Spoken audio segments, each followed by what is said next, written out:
ГСП онлайн. Городские новости сейчас. Вторник. Спортивный комплекс «Нефтяник».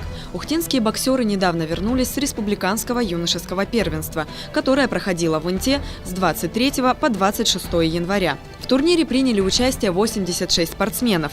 Ухтинцы показали отличные результаты и привезли домой 4 золотых, 4 серебряных и 4 бронзовых медали. Верхние ступени пьедестала завоевали Владислав Семяшкин, Сергей Усачев, Рауф Бабаев и Владислав Серов. Мы ехали за победой. Мы знали, что ребята у нас сильнейшие и поддержали, то есть сдержали обещания, как для себя мы ставили, то есть насколько была поставлена цель. Мы ехали за первым местом, мы это первое место привезли. Сейчас юные спортсмены уже готовятся к предстоящим соревнованиям.